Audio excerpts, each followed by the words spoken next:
Ya, assalamualaikum warahmatullahi wabarakatuh. Baiklah, pada kesempatan ini kita akan melanjutkan materi baru ya. Selamat, mudah-mudahan kalian semua dalam keadaan sehat walafiat, tidak kurang suatu apa. Kita fresh kembali setelah liburan selama kurang lebih 2 minggu. Mudah-mudahan kita menjadi fresh ya, tidak bertegang, kita fresh sudah ya. Mulai hari ini kita mulai belajar kembali ya, tetap semangat, kita harus semangat ya.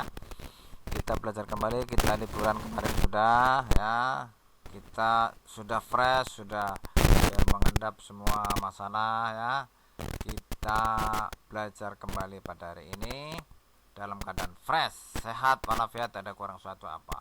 Mudah-mudahan corona tetap bisa segera sirna dari bumi Indonesia ya. Amin amin ya robbal alamin.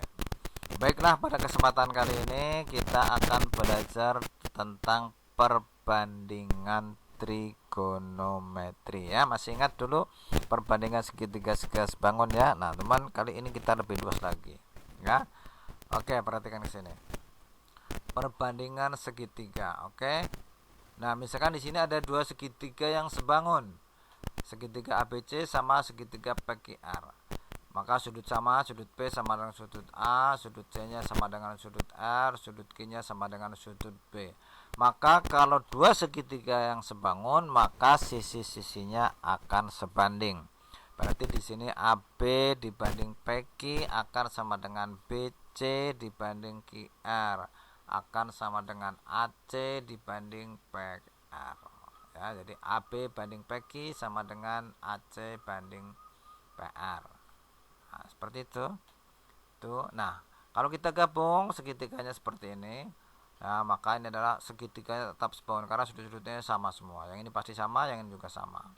Maka ketika sudutnya sama, maka segitiga itu sebangun. Terus kita tarik sampai atas, sampai panjang sekali, sampai tak terhingga. Maka tetap sebanding ya. Jadi kalau sisi ini banding sisi ini akan sama dengan sisi ini dibanding sisi ini. Jadi sisi ini dibanding sisi ini akan sama dengan sisi ini dibanding sisi ini. Sisi ini dibanding sisi ini akan sama dengan sisi ini dibanding dari sini ke sini akan sama dengan sisi ini dari sini ke sini dibanding dari sini ke sini. Begitu seterusnya. Nah, sampai tak terhingga. Taruhlah sampai ke bulan. Nah, itu bisa tetap sebanding. Maka itulah digunakan trigonometri ini digunakan untuk menghitung ketinggian bulan. Nah, ilmu trigonometri ini dikembangkan oleh ilmuwan muslim. Ya, karena umat muslim berkepentingan dengan trigonometri ini ya. Misalkan untuk menghitung ketinggian bulan, nggak mungkin ngitung bulan dengan meteran, menghitung tinggi bulan dengan meteran kan nggak mungkin, dengan galah kan nggak mungkin. Jadi salah satu yang mungkin, satu-satunya mungkin juga mungkin adalah dengan sudut atau dengan perbandingan trigonometri. Jadi ternyata ilmu matematika itu sangat bermanfaat ya. Karena sebenarnya matematika itu adalah alat atau bahasa untuk ilmu pengetahuan ya, seperti itu. Jadi matematika adalah sebagai alat untuk mencapai pengetahuan. Nah, begitu ya. Jadi sangat bermanfaat sekali ya. Jadi jangan sampai ngitung apa itu ya. Inilah manfaatnya salah satunya. Seperti itu. Kita lanjutkan trigonometri. Nah, perhatikan. Ini segitiganya adalah segitiga siku-siku. Di sini adalah sudut A ya, sudut A. Yang di sini kita namakan saja dengan sisi di depan sudut A atau depan sudut A. Depan sudut A. Yang ini kita beri nama sisi samping A. Sisi samping A. Yang ini ya, yang gampang dulu waktu di SD, maka ini sisi miring namanya, sisi miring, meskipun kadang-kadang tidak miring. Karena dulu gambarnya guru kamu yang satu tegak, yang satu mendatar, maka yang satu miring. Maka ini namanya sisi miring. Nah, nama yang benar adalah bukan sisi miring tapi hipotenusa. Apa namanya? Hipotenusa ya, panjang, bagus namanya. Hipotenusa. Ya, karena dalam kenyataannya tidak selalu harus miring yang ini ya. Dalam kenyataannya sisi ini tidak harus miring menggambarnya. Yang ini tidak harus tegak, yang ini tidak harus mendatar. Nah, kalau memang tidak gambarnya ini tegak datar ya ini miring pasti seperti itu. Nah, hipotenusa itu miring, ciri-cirinya adalah pertama adalah yang paling panjang. Ingat, yang paling panjang itu sisi miring. Atau sisi di depan sudut siku-siku. Depan sudut siku itu, dan yang paling panjang itu ciri-ciri sisi miring udah gampang melihat, kelihatan mata ya. Meskipun dibolak-balik tetap seperti itu. Yang paling panjang mana kelihatan mata ya, oke. Nah, dalam perbandingan trigonometri ya kita ada 6 perbandingan ya. Yang pertama kita sebut dengan sinus sudut A. Sinus sudut A atau sinus A, ditulisnya sin A. Sinus sudut A berarti rumusnya adalah sisi di depan A dibagi sisi miring. Saya ulangi.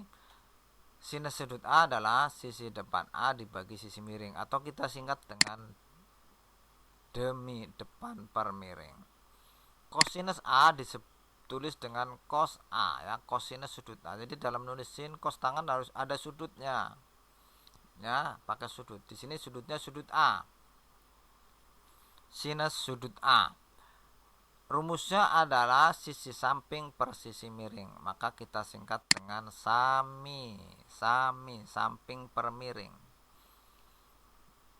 Tangan sudut A kita tulis dengan tan A atau juga dengan TGA ya. Ini kalau dalam buku yang berbahasa Inggris itu pakai tan A, tapi kalau buku dalam bahasa Indonesia biasanya dengan TG. Jadi bisa tan, bisa TG penulisannya. Tangan sudut A rumusnya adalah depan per samping, berarti desa. Oke ya, begitu cara mengingatnya, gampang. Ingatnya gini cara ngapalnya. Sin cos tangan demi sami desa. Sin cos tangan demi sami desa, begitu. Sin A demi cos A sami tangan A desa, gitu. Nah, kebalikannya gampang. Jadi yang kita hafalkan 3 saja, yang lain kebalikannya gitu aja. Kebalikannya sinus namanya kosekan. Namanya kosekan. Ya rumusnya dibalik, berarti mide, miring per depan. Kebalikannya cos namanya sekan, ditulis sekan A. Dibalik saja, dengan berarti rumusnya adalah misa, gitu kan, gampang. Kebalikannya tangan namanya kotangan, nulisnya CTG A, berarti kotangan A. Dibalik saja rumusnya, berarti sade. Jadi yang kita apalin 3 saja nih, sin kos tangan demi sami desa A, seperti itu. Gampang ya ngapalinnya, seperti itu. Oke, perhatikan.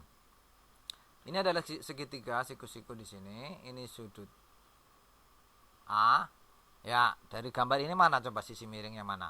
Iya, yang paling panjang, gampang lihat. Nah, udah kelihatan mata. Yang paling panjang ini R. Ini adalah sisi miring. Ya, jangan salah nulisnya nanti, yang paling panjang misalnya gitu ya. Sin sudut A tadi apa? Depan per miring, depannya P, miringnya R, berarti nilainya adalah P per R. Cos A berarti apa? Samping per miring, sampingnya yang Q, miring yang R, berarti Q per R. Tangan sudut A berarti apa? Tangan sudut A berarti rumusnya apa tadi? Depan per samping, depannya yang P, sampingnya yang Q, berarti P per Q nilainya. Oke, sekarang seperti ini. Sudutnya ke sana di atas tuh, Kak. Sudut B, ini sudut B-nya di atas. Ya, sin sudut B. Sin sudut B. Sin sudut B berarti sisi di depan B. Depan B yang mana? Depan B yang ini nih. Depan B itu yang ini, L. Miring yang mana? Yang paling panjang nih, M. Jadi sin sudut B adalah L per M. Kosinus sudut B, kosinus sudut B. Kos tadi rumusnya adalah apa? Samping per miring. Tadi ini depan, berarti sampingnya yang ini K, ini B-nya ini sampingnya gitu kan. Berarti samping B-nya adalah yang K ini, miringnya yang M yang paling panjang. Berarti sin kosinus B berarti K per M. Tangan sudut B, sudut B-nya ini, tangan sudut B berarti depan per samping, depannya L, sampingnya K, berarti L per K. Ya, begitu paham? Oke, kita lanjutkan contohnya. Nah, oke, dah kelihatan segitiganya. Mana yang paling panjang sisinya? Iya, yang paling panjang. Kelihatan nggak yang paling panjang kira-kira? Iya, sisi S ini yang paling panjang. Maka inilah yang paling panjang, namanya sisi miring. Meskipun tidak miring tadi saya katakan. Meskipun namanya sisi miring, karena dulu gambarnya tegak, datar, miring, maka seperti itu. Tapi kalau gambarnya begini, maka yang paling panjang lah yang paling sisi miring. Maka sudut sisi S-nya inilah yang sisi miring. Ini siku-sikunya ya, di depan siku-siku namanya sisi miring. Ya, jadi dibalik-balik nggak usah pusing. Ya, lihat aja yang paling panjang itu adalah sisi miring. Berarti sin ini sudutnya sudut Q. Sin adalah sisi depan Q yang ini, depan Q yang T per sisi miringnya yang S. Jadi sin dan sudut Q adalah T per S. Depannya Q yang ini, sisi miringnya yang S. Jadi T per S. Cos sudut Q, cosnya apa rumusnya tadi cos? Ya, samping Q yang ini, samping ini Q-nya, sampingnya ini. Sisi ini udah punya nama sendiri yang paling panjang, jadi nggak boleh yang lain. Meskipun di samping Q juga ya untuk membedakannya, tapi di samping yang lain ya, yang ini udah punya nama yang paling panjang namanya sisi miring. Nah, ini untuk beri nama yang lain di sampingnya. Samping Q kan ada dua, ini R sama S, tapi udah kita bedakan yang paling panjang sudah punya nama sendiri yaitu sisi miring, maka samping Q-nya adalah R. Itu aja untuk membedakan, untuk memudahkan saja ya. Jadi cos sudut Q adalah R per sisi miring S. Nah, gitu ya. Paham ya? Tangan Q berarti apa? Depan per samping ya. Meskipun ini juga bisa juga samping Q, tapi karena yang paling panjang sudah punya nama yaitu sisi miring ya, nggak boleh yang lain. Jadi yang sisi yang lain yang kita sebut dengan sisi samping Q. Tangan Q adalah depan per samping. Jadi rumusnya adalah apa, nilainya adalah tang R per R. T per R ya. T per R itulah tangan T, depan per samping, depan per samping. Oke, seperti itu. Nah, kita terapkan sekarang pada bidang kartesius seperti ini ya. Ada ingat ya kartesius ya, di SD sudah ada. Oh, ada koordinat kartesius. Di SMP ada, di SD juga sudah diperkenalkan ya. Harus kamu ingat. Maka belajar matematika itu berjenjang sebenarnya ya. Seperti anak tangga, naik seperti itu. Di SD diperkenalkan, naik lagi seperti itu. Jadi bertahap. Sebetulnya itulah sebenarnya gampang kalau kamu ingat pelajaran yang lalu ya. Jadi makanya belajar matematika itu nggak boleh, kalau naik tangga kan nggak boleh lompat. Kalau ada yang lompatan jadi susah. Maka kalau harus ngikutin terus ya. Jadi kalau kamu kalau nggak terpaksa sekali, harus ikut pelajarannya, jadi paham gitu ya. Jadi kalau matematika itu seperti tangga, seperti namanya ya, spiral gitu ya, seperti tangga, naik makin besar makin luas ya, seperti itu ya. Jadi kalau ada yang kelewat udah lompat, itu jadi hilang, jadi nggak paham ya, seperti itu. Ini ulangi lagi, kita kembali ke sini, yaitu bidang kartesius. Ini namanya sumbu X, ini namanya sumbu Y. Ya, ini membagi 4 bidang. Yang pertama kita sebut, yang paling sini adalah kuadran pertama, ini kuadran kedua, yang di sini kuadran ketiga, yang sini kuadran keempat ya. Perempatan pertama, perempatan kedua, perempatan ketiga, perempatan keempat. Nah, gitu ya. Nah, kemudian ini sumbu X. Oh, ini mulai dari 0 derajat. Dari ngitungnya dari yang sini, yang dari kanan ke sana. Ini yang 90 derajat, di sini 90 derajat, ini siku-siku. Tambah lagi 90, 180. Tambah lagi 90, 270. Tambah lagi 90, 360. Jadi satu putaran itu 360. Muternya dari sini ke berlawanan dengan jarum jam ke sana ya. Ngitungnya dari ini. Ini sumbu X positif. Positif, yang ini berarti negatif. Dan ini namanya sumbu Y positif, yang ini sumbu Y negatif. Ya. Sumbu Y negatif positif ya. Ini sumbu X yang datar, sumbu Y yang tegak. Yang atas positif, bawah negatif. Seperti itu. Ya. Perhatikan. Nah, ini perhatikan. Nah, yang kosinus itu berhubungan dengan sumbu X. Artinya kalau sumbu X-nya ini X-nya positif, maka cos-nya positif. Berarti yang ini berarti sini cos-nya positif, sini juga positif cos-nya, karena ini sumbu X-nya positif. Yang di sini berarti ini X-nya negatif, maka cos-nya negatif, sini juga negatif cos-nya. Jadi antara 0 sampai 90 cos-nya positif, 90 sampai 180 cos-nya negatif, dan seterusnya. Nah, sinus itu kaitannya dengan sumbu Y di sini, sumbu Y. Kalau Y-nya positif, sin-nya positif. Y-nya negatif, sin-nya juga negatif. Ya, berarti di sini sama di sini sin-nya positif ya. Oke. Oke, berarti sin-nya di sini sama di sini positif. Sin sama sini negatif sin-nya ya, karena sumbu Y-nya negatif. Kalau tangan, kalau sama-sama positif itu positif, atau sama-sama negatif juga positif. Tapi kalau beda, Y-nya plus X-nya min, maka negatif. Jadi sini tangannya negatif, sini juga tangannya negatif. Jadi kalau tangan, kalau berbeda, yang satu plus yang satu min, itu negatif. Tapi kalau sama, negatif sama negatif, X dan Y-nya, maka positif nilai tangannya. Atau positif sama positif, maka tangannya juga positif. Kalau sama X dan Y-nya, maka tangannya positif. Kalau beda, negatif itu untuk tangan. Tapi kalau untuk cos kaitannya dengan sumbu X, kalau sin kaitannya dengan sumbu Y. Begitu ya, paham ya? Oke, kita lanjut. Nah, sekarang triple Pitagoras ya. Triple Pitagoras itu banyak sekali kalau diteruskan berlembar-lembar. Tapi yang sering muncul angkanya adalah ini 345. Artinya apa? 345. Triple Pitagoras itu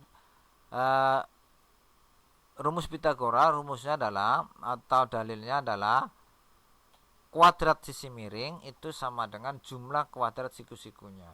Jadi ini kalau dijumlahkan, dikuadratin, 3 kuadrat 9 ditambah 4 kuadrat itu 16, itu hasilnya sama dengan 5 kuadrat 25. Cocok ya, 9 tambah 16 25. Maka itu disebut triple Pitagoras. Ya, jadi bisa nyarinya dengan rumus Pitagoras boleh, dengan diapalin juga boleh, lebih enak kalau diapalin. Triple 3 bola 3 4 5. Nah, dari sini kelihatan yang paling panjang yang mana dong? Ya jelas dong, yang 5 cm mata 3,5 panjangan 3 kan, enggak kan? Jadi jangan salah nanti menerapkan di gambarnya ya. Yang paling panjang itu sisi miring, jangan salah. Yang paling panjang adalah sisi miring. Jadi gambarnya 5-nya harus di sisi miring, jangan di sini, jangan di sini. Yang paling panjang ini sisi miring. Ya, jangan salah ya, ini sering salah kalau nggak perhatikan, gampang kok. Yang paling panjang kelihatan mata tuh, yang paling panjang sisi miring. Yang panjang-panjang ini 5, jangan 3, jangan 4 ya. Jadi yang panjang sini 5. Ya, di sini bisa 3, bisa 4. Nah, itu tergantung nanti rumusnya ya. Tapi 5 harus di sini. Dan kelipatannya berarti kelipatan 3 tuh 6 kali kandungan 6 ya, 6. 8 nih kali 2, nih kali 2 10. Kalikan 3 berarti 9. Kali 3 berarti 12, 15 begitu berlaku.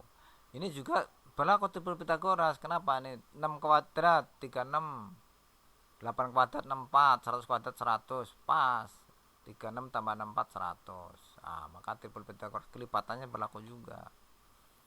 Yang sekali lagi ini adalah angka-angka yang sering muncul ya. Mesti angka-angka ini yang sering muncul. Kemudian angka lagi berapa? 5, 12, 13. Ini angka-angka yang sering muncul dan kelipatannya 10, 24, 26. Ya, kemudian lagi yang sering muncul, ini kelipatannya 10, 24, 26. Ini juga angka-angka yang sering muncul. Yang sering muncul lagi 7, 24, 25. 7, 24, 25. Itu juga sering muncul.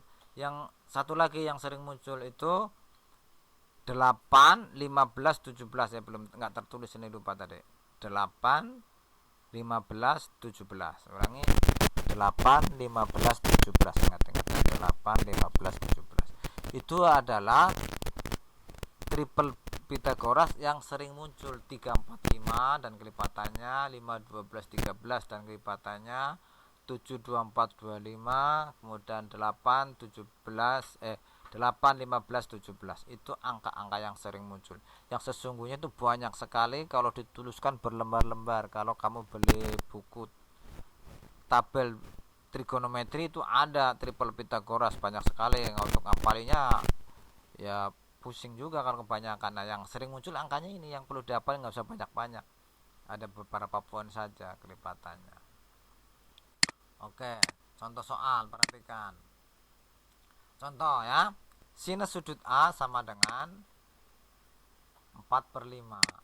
Sudut A adalah lancip, tentukanlah cos A dan tangen A. Ini soalnya ya.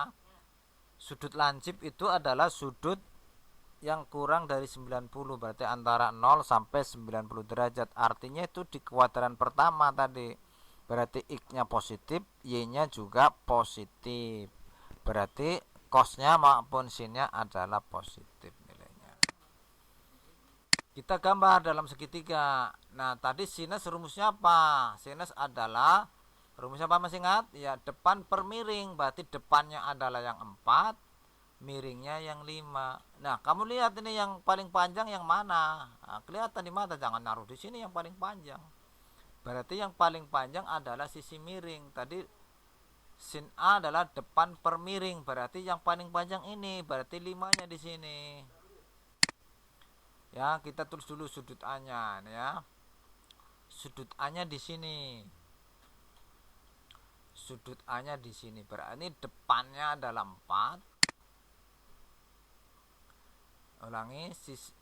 Ulangi, sin A adalah depan per miring, berarti sudut A-nya di sini, maka depannya yang ini. Jangan salah, miring itu yang paling panjang, berarti yang paling panjang ini 5. 5 di sini 5. Jangan di sini nulis 5-nya. 4, 5. Sini 4, sini 5. Depan per miring. Berarti sini tadi triple Pitagoras, kalau ada 4, ada 5, berarti 3, 3, 4, 5. Ya, daripada kalau kamu mencari dengan dari Pitagoras 5 kuadrat dikurang 4 kuadrat di akar, boleh begitu, bisa juga, tapi lebih enak diapalin 3, 4, 5. Jadi sisi ini adalah sisi 3 panjangnya ya, meskipun kalau kelihatan ini lebih panjang yang ini, tapi nggak apa-apa lah ya, yang penting jangan salah nih, yang paling panjang harus sisi miring gitu aja ya. Karena terkait dengan rumus ini mungkin gambarnya nggak tepat ini ya. Yang paling miring, yang paling panjang sisi miring, itu nggak boleh salah ya. Ini nggak boleh salah. Depan A-nya yang ini 4, berarti ini 4. Meskipun di sini kurang pas karena yang lebih panjangan yang ini ya kan. Tapi nggak apa-apa. Karena sesuai dengan yang diketahui ini 4/5. Jadi depannya 4, miringnya 5. Oke, seperti itu. Maka cos sudut A adalah apa tadi cos rumusnya? Iya, samping per miring. Samping sudut A adalah 3, jadi 3/5. Cos A-nya adalah 3/5. Kemudian tangan A apa rumusnya? Depan per samping, berarti depan sudut A adalah yang 4, sampingnya adalah yang 3, jadi tangan A adalah 4/3. Seperti itu, paham? Oke, kita lanjutkan lagi contoh berikutnya. Diketahui tangan B adalah min 5/12. A-nya sudut B, tangan B adalah min 5/12. Sudut B-nya terletak antara 90 sampai 180. Tentukanlah cos B dan sin B. Ya, perhatikan. Nah, dari sini mana yang paling panjang? Ya, kelihatan kan yang paling panjang? Ini namanya, maka sisi miringnya yang ini. Sudutnya antara 90 dan sudut B-nya kita tuliskan aja di sini yang gampang ya. Di sini juga boleh, di sini juga boleh. Asal jangan di sini nih B-nya. Nggak perlu di sini, lupakan dulu minnya ya, lupakan dulu minnya. Tangan B adalah rumusnya apa? Depan sudut B dibagi apa? Depan per samping. Depan per samping. Yang ini sisi miring yang paling panjang ya. Depan per samping. Jadi depannya adalah 5, sampingnya adalah 12. 12 yang mana? Yang ini sisi miringnya gitu. Yang paling panjang sisi miring, jangan salah, nggak boleh salah ya. Sisi miring adalah yang paling panjang. Saya ulangi lagi, yang paling panjang sisi miring. Tadi triple Pitagoras, 5, 12 berapa? Iya, 13. Atau kamu cari boleh 5 kuadrat tambah 12 kuadrat. 25 tambah 144, 169 di akar 13, begitu juga bisa. Tapi lebih enak diapalin. 5, 12, 13. Sekali lagi, karena ini gitu, tangan B adalah 5/12, ini minus. Nanti saja untuk menentukannya, tapi dalam gambarnya minnya dilupakan dulu. Berarti depan per samping, depannya 5, sampingnya 12. Berarti miringnya 13 ya. Nah, antara 90 sampai 160 berarti X-nya negatif, Y-nya positif. Di sini ini 90, ini 160, berarti X-nya negatif, Y-nya positif. Berarti cos-nya juga negatif. Cos adalah rumusnya apa? Samping per miring. Min karena dikuatkan ke sini berarti X-nya min, berarti 12/13 samping per miring. Sin B berarti di sini sin B-nya kaitannya dengan sumbu Y, Y-nya positif, berarti sin B-nya juga positif. Sin rumusnya adalah depan sudut B per sisi miring, depannya 5, miringnya 13, berarti nilainya adalah 5/13. Itu sin B-nya. Seperti itu ya, paham nggak ya? Paham, harus paham lah ya, gampang seperti itu. Saya ulangi, kalau ada min, gambarnya nggak perlu min, nggak usah diikutkan.